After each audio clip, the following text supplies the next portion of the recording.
نبی کریم صلی اللہ علیہ وسلم کی بچپن کی زندگی۔ نبی کریم صلی اللہ علیہ وسلم کی زندگی کا ہر پہلو ہمارے لیے ایک کامل نمونہ ہے۔ آپ صلی اللہ علیہ وسلم کا بچپن انتہائی سادگی، صبر اور حکمت سے بھرپور تھا۔ اللہ تعالیٰ نے آپ صلی اللہ علیہ وسلم کو ابتدا سے ہی خاص تربیت دی تاکہ آپ کو عظیم ذمہ داری کے لیے تیار کیا جا سکے۔ ولادت مبارکہ۔ نبی اکرم صلی اللہ علیہ وسلم 12 ربیع الاول عام الفیل 571 عیسوی میں مکہ مکرمہ میں پیدا ہوئے۔ آپ صلی اللہ علیہ وسلم کا خاندان قریش کے بنو ہاشم قبیلے سے تھا، جو عرب کے معزز ترین خاندانوں میں شمار ہوتا تھا۔ آپ کے والد حضرت عبداللہ آپ کی ولادت سے چند ماہ قبل ہی وفات پا چکے تھے۔ آپ کی والدہ حضرت آمنہ نے آپ کی پرورش کی، مگر جب آپ صلی اللہ علیہ وسلم کی عمر صرف 6 سال تھی تو وہ بھی وفات پا گئیں۔ سبق: اللہ تعالیٰ نے نبی کریم صلی اللہ علیہ وسلم کو بچپن سے ہی یتیمی کا صدمہ دیا تاکہ آپ دوسروں کے دکھ کو بہتر طریقے سے محسوس کر سکیں۔ دودھ پلانے والی ماں۔ عرب کے رواج کے مطابق بچوں کو دیہاتی خواتین کے حوالے کیا جاتا تھا تاکہ وہ کھلی فضا میں پرورش پائیں اور خالص عربی زبان سیکھ سکیں۔ حضرت حلیمہ سعدیہ رضی اللہ عنہا کو یہ سعادت نصیب ہوئی کہ انہوں نے نبی کریم صلی اللہ علیہ وسلم کو دودھ پلایا اور اپنی آغوش میں پالا۔ ان کے گھر میں برکت آ گئی، ان کے جانور زیادہ دودھ دینے لگے اور ان کا رزق وسیع ہو گیا۔ سبق: اللہ تعالیٰ اپنے نبی کے ساتھ شروع سے ہی خاص رحمت فرماتا ہے اور ان کے آنے سے ہر جگہ برکت نازل ہوتی ہے۔ شق صدر یعنی دل کا آپریشن۔ جب نبی کریم صلی اللہ علیہ وسلم کی عمر تقریباً 4 سال تھی تو حضرت جبرائیل علیہ السلام آئے اور آپ صلی اللہ علیہ وسلم کا سینہ چاک کیا، دل نکال کر اسے زمزم سے دھویا اور پھر واپس رکھ دیا۔ اس کا مقصد آپ کے قلب کو پاک کرنا اور ہر قسم کی برائی سے محفوظ رکھنا تھا۔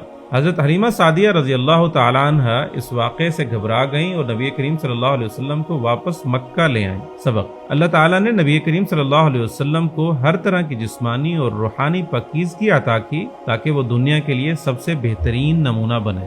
والدہ اور دادا کی وفات۔ 6 سال کی عمر میں والدہ حضرت آمنہ کا انتقال ہو گیا اور آپ صلی اللہ علیہ وسلم یتیم ہو گئے۔ 8 سال کی عمر میں آپ کے دادا حضرت عبد المطلب بھی وفات پا گئے، جو آپ سے بے حد محبت کرتے تھے۔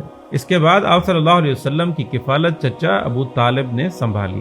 سبق: نبی کریم صلی اللہ علیہ وسلم نے کم عمری میں مشکلات اور صدمات کا سامنا کیا تاکہ آپ صبر اور استقامت کی اعلیٰ مثال بن سکیں۔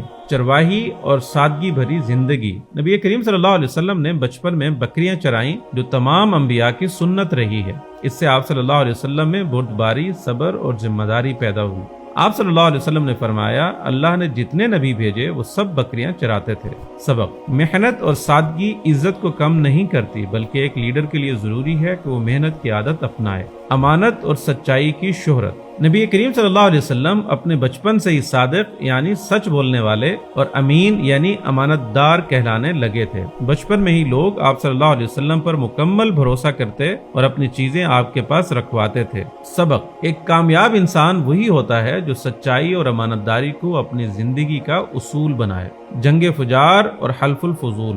جب آپ صلی اللہ علیہ وسلم کی عمر 15 سال تھی تو عرب میں ایک غیر منصفانہ جنگ چھڑ گئی جسے جنگ فجار کہا جاتا ہے۔ نبی کریم صلی اللہ علیہ وسلم نے اس جنگ میں براہ راست حصہ نہیں لیا بلکہ اپنے چچا کا ساتھ دیا۔ اسی زمانے میں حلف الفضول نامی ایک معاہدہ ہوا جس میں کمزوروں کے حق میں انصاف کا عہد کیا گیا۔ نبی کریم صلی اللہ علیہ وسلم نے اس معاہدے میں شرکت کی اور فرمایا، اگر آج بھی مجھے اس معاہدے میں شامل ہونے کے لیے بلایا جائے تو میں ضرور شامل ہوں گا۔ سبق: نبی کریم صلی اللہ علیہ وسلم نے ہمیشہ عدل و انصاف کا ساتھ دیا، چاہے وہ کسی بھی قوم یا قبیلے کا معاملہ ہو۔ نتیجہ: نبی کریم صلی اللہ علیہ وسلم کا بچپن صبر، استقامت، محنت، سچائی اور اللہ پر بھروسے کا بہترین نمونہ ہے۔ آپ صلی اللہ علیہ وسلم کی زندگی ہمیں سکھاتی ہے کہ مشکلات میں ہمت نہ ہاریں، محنت کریں اور سچائی کو اپنا اصول بنائیں۔ ہمیں چاہیے کہ ہم بھی نبی کریم صلی اللہ علیہ وسلم کی سیرت سے سبق لیں اور اپنی زندگی کو انہی اصولوں کے مطابق گزاریں۔